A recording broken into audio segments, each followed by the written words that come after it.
Assalamualaikum bosku, welcome to my channel. Sebelum menonton, jangan lupa subscribe, nyalakan dulu loncengnya, dan jangan lupa like dan komen. Dan jangan lupa ambil posisi rebahan kalian. Untuk kalian selamat menyaksikan. Kemudian, di malam yang sunyi, raungan seperti itu terdengar. Pertempuran tiga orang sangat besar. Di satu sisi, masing-masing dari dua orang berjubah darah itu seperti asura yang keluar di neraka. Tembakannya adalah kekuatan magis. Bersama-sama dia mengorbankan lautan darah.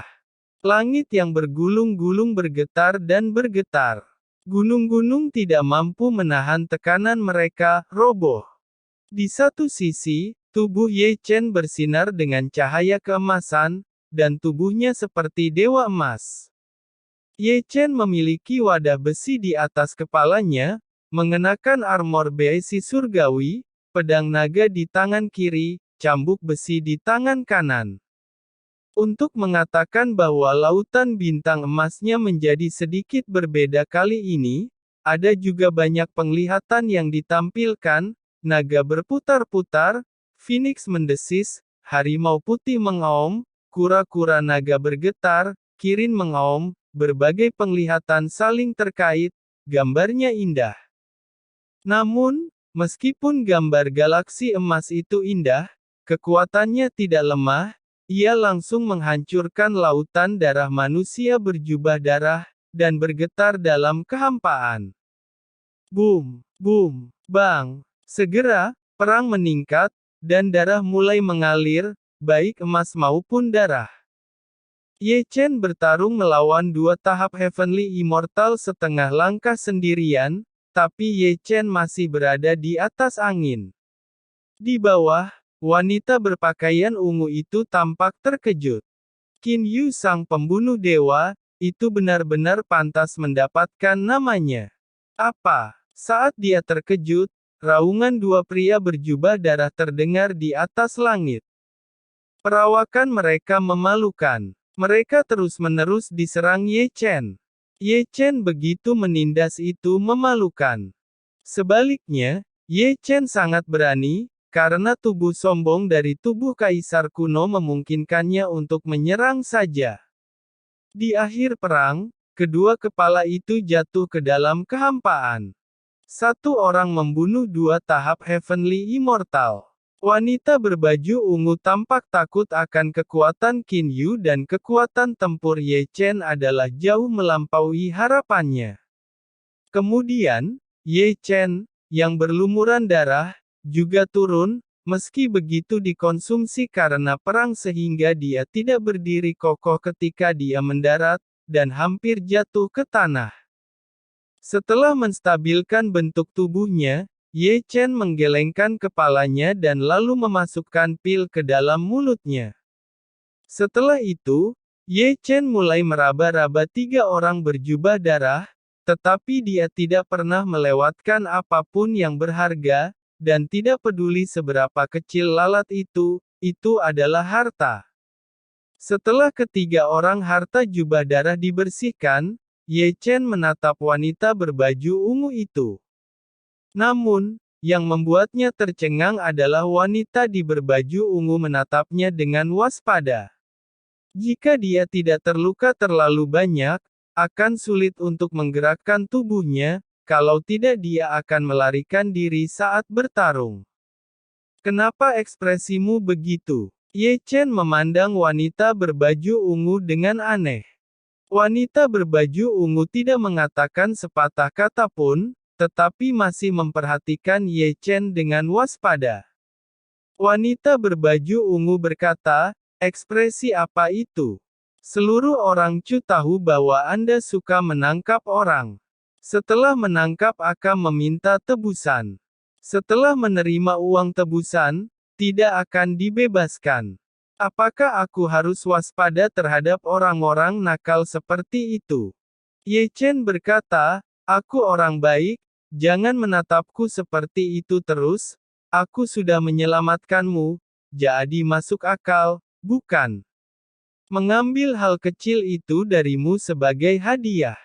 Wanita berbaju ungu menarik napas dalam-dalam, tetapi tidak mengatakan apa-apa. Apa yang bisa dia katakan? Kondisinya saat ini, tanpa perlawanan sedikit pun, ada baiknya memberikan tas penyimpanan. Ye Chen berkata, ngomong-ngomong, siapa orang-orang itu yang mengejarmu? Ye Chen membuka tas penyimpanan wanita berbaju ungu, dan sambil mengintip ke dalam. Meskipun wanita berpakaian ungu itu sangat enggan untuk berbicara dengan Ye Chen, dia menjawab pertanyaan Ye Chen, dari sudut pandang sekarang mereka dari klan darah, mungkin mereka menginginkan garis keturunan milikku. Garis keturunan. Mendengar dua kata ini, Ye Chen tidak bisa membantu mengangkat kepalanya. Darah, dari situlah dimulainya. Berbicara tentang klan ini, mereka harus melibatkan Xuan Chen, leluhur pertama mereka. Klan darah di masa lalu bukanlah orang biasa. Kekuatan ini sangat kuat. Itu menyebabkan bencana yang mengerikan di dataran Chu. Metode mereka jahat, mereka melahap darah, dan mereka sangat kejam. Adapun mengapa tiga leluhur, Xuan Chen, terlibat, itu karena klan darah ditekan oleh Xuan Chen. Pada saat itu, penguasa suci klan darah dengan kekuatannya yang tidak bermoral. Itu juga ketika Xuan Chen bersatu dengan banyak kekuatan di Dachu, dan menekan dinasti klan darah. Sejarah klan darah bukanlah legenda. Ada catatan rincin di 3 buku rahasia. Adapun asal-usul ras darah, itu misterius. Aku hanya tahu bahwa ras ini sangat kuno dan umumnya kuat. Para dewa pembunuh datang sebelumnya, dan klan darah datang setelahnya. Sekarang orang-orang klan darah juga telah muncul.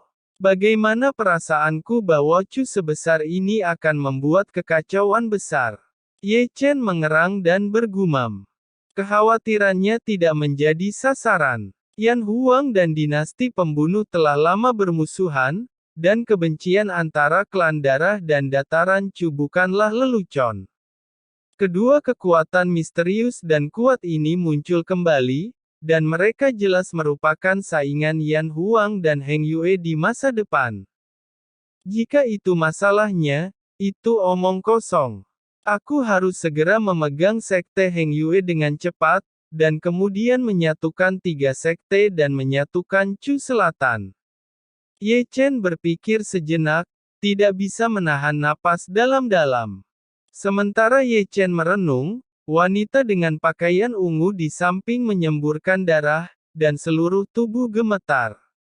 Melihat ini, Ye Chen buru-buru mengorbankan kekuatan lembut untuk menstabilkannya, dan kemudian api abadi mengalir keluar dan masuk ke wanita pakaian ungu untuk membantunya memperbaiki kekuatan misterius di tubuhnya.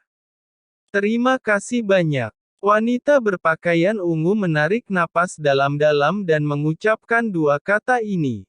Ye Chen berkata, mengapa ras darah mengejarmu? Wanita berbaju ungu berkata, seharusnya menargetkan darah roh Taoku. Ye Chen terkejut, kamu adalah pemilik tubuh Daoling. Ye Chen tiba-tiba terkejut, dan melihat ke atas dan ke bawah wanita berbaju ungu itu. Setelah melihat keakraban wanita ungu itu, wajahnya menjadi indah sejenak. Kamu dari keluarga Sangguan. Wanita berbaju ungu berkata, ya aku adalah gadis dari keluarga Sangguan, peringkat kelima dalam daftar namaku, Sangguan Han Yu. Sangguan Yue apa kamu tahu? Ye Chen bertanya ragu-ragu. Sangguan Han Yu berkata, kamu tahu adikku. Setelah mendengar kata ini, sudut mulut Ye Chen tidak bisa membantu tetapi bergerak-gerak, ekspresinya menjadi lebih menarik. Tidak heran terlihat begitu akrab. Ye Chen bergumam dengan keterkejutan, kebetulan yang aneh. Apakah kamu kenal adikku? Selain itu, Sangguan Han Yu mengerutkan bibirnya, tetapi bertanya dengan rasa ingin tahu. Ye Chen berkata, kalau begitu Nona, aku kembalikan tas penyimpanan milikmu. Aku tidak berani merampok Anda. Jika Sangguan Yuer diberitahu, dunia akan berantakan. Di sini, melihat tas penyimpanan yang dikembalikan oleh Ye Chensai, ekspresi Sangguan Han Yu tiba-tiba terhuyung-huyung. Oke, ini bukan gaya Qin Yu. Sang penculik dan peminta tebusan, dan alasan mengapa dia mengambil dikembalikan begitu saja. Sangguan Han Yu menemukan alasan yang sangat bagus untuk ini. Ye Chen bergumam, apakah kakaknya ini tahu bahwa aku telah melihat adiknya telanjang, dan jika tahu akan menjadi masalah.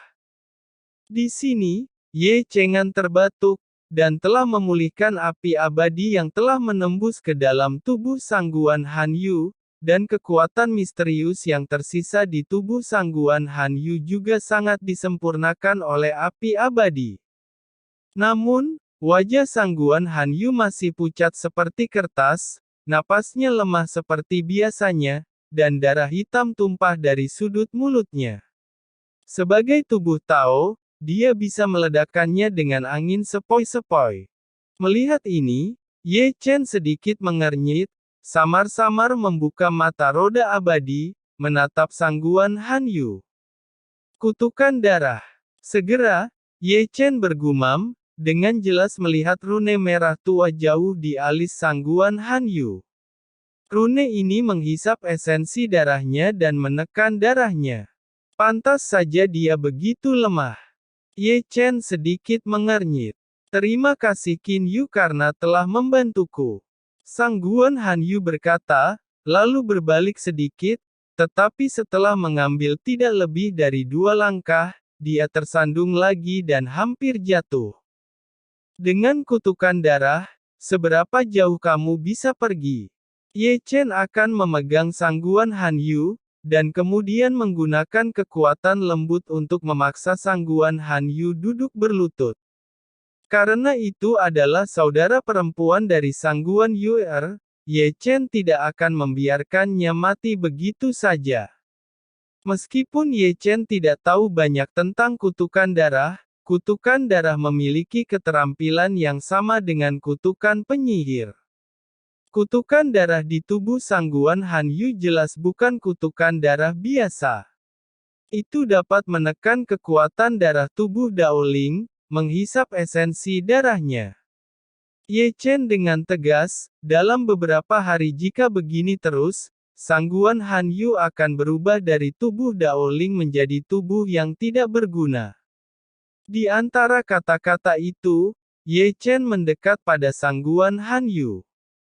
Apa yang Anda lakukan? Sangguan Han Yu berkata, dia akan bangun.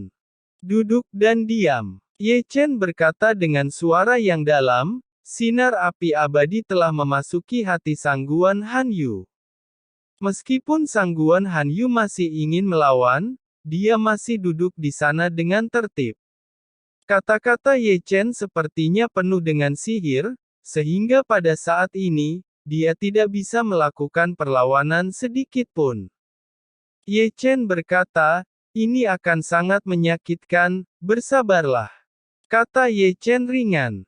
Sangguan Han Yu mengerutkan bibirnya, tetapi mengangguk, merasakan seberkas api hangat mengalir ke tubuhnya. Sangguan Han Yu merasa sangat nyaman, tubuhnya yang menggigil, seperti sinar bulan musim dingin yang mandi di bawah sinar matahari yang sangat hangat.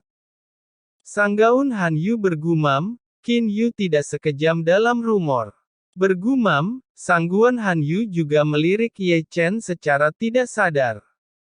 Pemuda di depannya yang menyelamatkannya 2 kali, dan kali ini adalah ketiga kalinya, membuat sosok Sangguan Han Yu merasakan rasa aman yang tak bisa dijelaskan.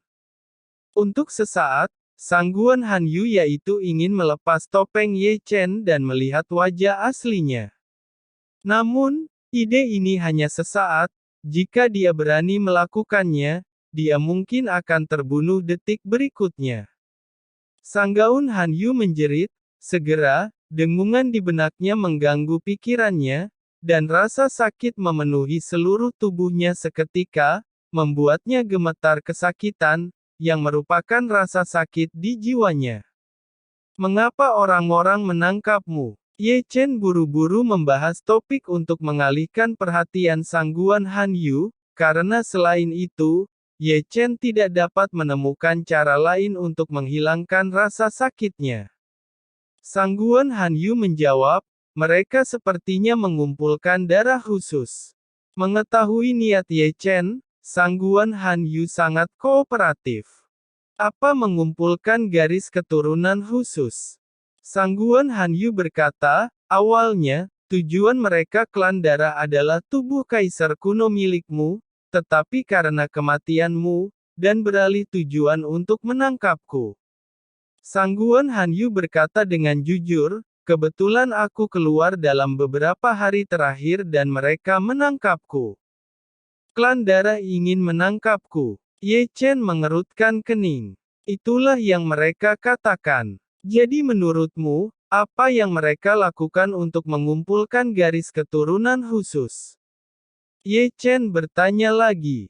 Itu harus menjadi tujuan yang tak terkatakan, kata Sangguan Han Yu dengan kesakitan, tapi dalam tebakanku, mereka mengumpulkan begitu banyak garis keturunan khusus untuk menciptakan aliran darah lain yang lebih anti-alami. Lebih banyak darah di langit. Mata Ye Chen sedikit menyipit dan dia bergumam, apakah kamu tidak ingin membuat darah kacau? Berpikir sejenak, Ye Chen tidak bisa membantu tetapi mencibir, darah kacau bukanlah perpaduan banyak pembuluh darah dapat dibuat. Darah kacau yang sebenarnya, itu adalah semacam penegakan bawaan. Selama 2 atau 3 detik kontemplasi Ye Chen ini, Sangguan Han Yu mengerang lagi dengan menyakitkan, keringat menetes dari pipinya, dan tubuhnya dipenuhi keringat dingin. Sangguan Han Yu berkata, mengapa dahimu diukir dengan kata kebencian? Ye Chen hanya ingin berbicara tentang topik lain, tetapi disela oleh kata-kata Sangguan Han Yu. Dia mengerutkan bibirnya, dan menyesal menanyakan pertanyaan ini, itu benar-benar sembrono. Ini diukir dengan kesenangan. Hei, Ye Chen tersenyum santai. Mendengar jawaban Ye Chen, Sangguan Han Yu membisikkan senyum, tapi dia tidak berpikir begitu. Meskipun Sangguan Han Yu tidak tahu apa yang dialami Ye Chen, layak untuk memastikan bahwa pemuda di depannya pasti orang yang punya cerita penuh dendam, dan itu adalah kisah yang sangat tragis. Dia pasti memiliki kebencian yang mendalam terhadap darah, jika tidak, dia tidak akan mengorbankan penampilannya yang merusak diri sendiri dengan menulis kata-kata kebencian di dahinya. Tidak bisa membantu tetapi Sangguan Han Yu memiliki sedikit perubahan pada Ye Chen di depannya, mungkin dia menyembunyikan lebih banyak kepahitan di balik topeng. Di sini, Ye Chen telah menarik jari-jarinya, tetapi wajahnya tidak terlalu tampan, karena kutukan darah ini bukanlah sikap keras kepala biasa. Itu tidak hanya menekan kekuatan darah Sangguan Han Yu, menghisap esensi darahnya, tetapi juga melahapnya. Dengan kekuatan jiwanya. Yang paling penting adalah kutukan darah memiliki metode rahasia yang tercetak di atasnya, secara paksa mematahkannya, kehidupan Sangguan Han Yu tidak dijamin dan akan mati dalam beberapa waktu. Sangguan Han Yu berkata dengan sedih, aku tahu keadaanku, kau tidak perlu menyia-nyiakan usaha. Sangguan Han Yu tersenyum, dan sudut mulutnya berlumuran darah lagi. Aku hanya tidak percaya pada kejahatan. Ye Chen tersenyum sedikit, menekan telapak tangannya di bahu batu giok Sangguan Han Yu, dan kemudian kekuatan yang kuat mengalir ke dalam dirinya, kekuatan dengan segel. Segera, darah Sangguan Han Yu disegel, dan bahkan Dan Hai dan jiwa disegel bersama. Dengan cara ini, kutukan darah dan kekuatan jiwa yang menyerap darah Sangguan Han Yu diblokir, dan segel Dan Hai serta jiwa dan darah Sangguan Han Yu disegel, dan Ye Chen punya waktu untuk memperbaiki kutukan darah. Ini juga merupakan langkah yang tidak berdaya, karena kutukan darah selalu mengisap, sampai dia memurnikan kutukan darah, sangguan Han Yu akan mati. Ye Chen berkata dengan tegas, butuh sekitar 2 hari, luangkan waktumu, jangan khawatir. Ye Chen menarik napas dalam-dalam. Sangguan Han Yu menjawab, saya mengerti. Masih akan sangat menyakitkan, tahan. Kata Ye Chen, menjepit jari-jarinya lagi, menunjuk ke alis sangguan Han Yu, dan kemudian jejak api abadi mengalir ke alis sangguan Han Yu.